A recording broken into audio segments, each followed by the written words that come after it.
एकदम एकाएक परिवर्तन नहीं होता है। कोई भगवान के हाथ में भी जादू नहीं है, और जादू से कोई ना जीवन में कुछ श्रेष्ठता नहीं आती है। कि जीवन में जितना अधिक हम एक अपने चिंतन मानस को सकारात्मक रूप से तपस्या से युक्त रहेंगे, अर्थात तपस्या का मतलब जीवन में कर्मशीलता से युक्त होना।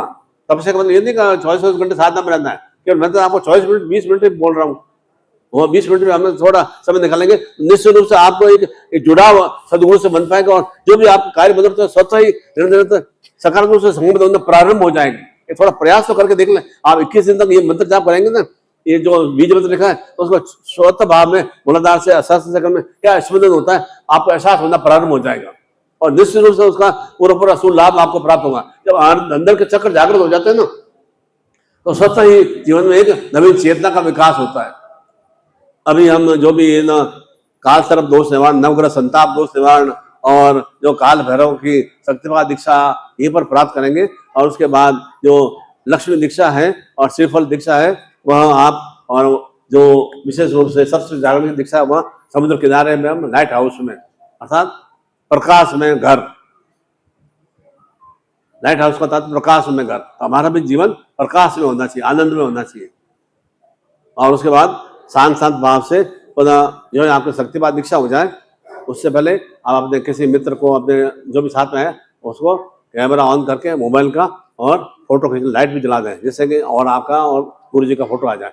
इच्छा हो तो, कोई फोर्स नहीं है ना।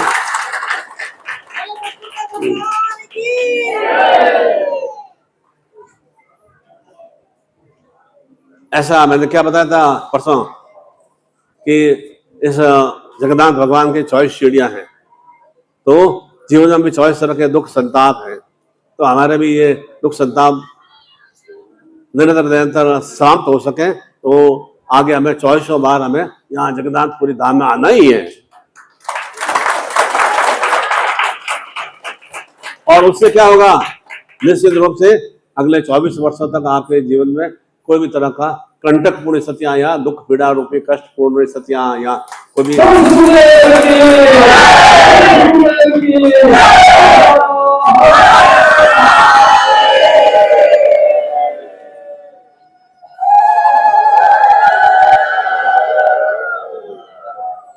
जैन धर्म में भी 24 तीर्थ हुए ना, भगवान विष्णु में 24 अवतार ग्रहण किए ना,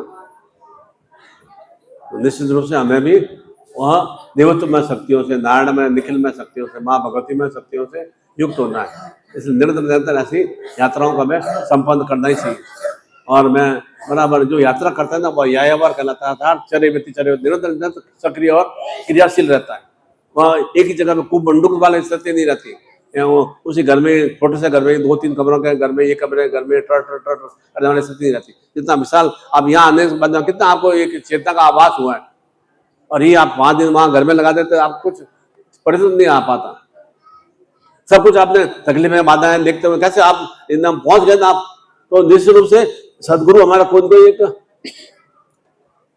सदमार्ग बना ही लेते हैं कि वो कैसे ना उस मेरे भक्त को, साधक को वहां जगन्नाथपुरी धाम में पहुंचना है या यात्रा में पहुंचना है। निश्चित रूप से ऐसा मार्ग मिल ही जाता है। आपके चिंतन भाव से नहीं होता है, सबका गुरु की क्रिया के माध्यम से और गुरु चेतना के माध्यम से प्राप्त होता है। और ऐसी चेतना आपके जीवन में निरंतर सक्रिय और क्रियाशील रहे, ऐसा ही मंगलमय आशीर्वाद प्रदान करता हूँ।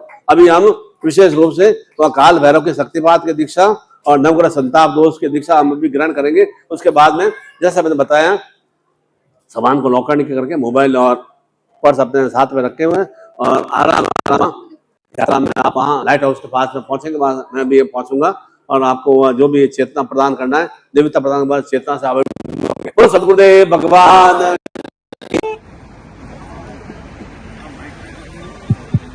ऐसा ही आनंद का भाव और प्रसन्नता का भाव निरंतर आपके जीवन में सक्रिय और क्रियाशील बना रहे। हमारा फोटो आना आएगा नहीं, फोटो आएगा नहीं, फोटो नहीं आएगा। हाँ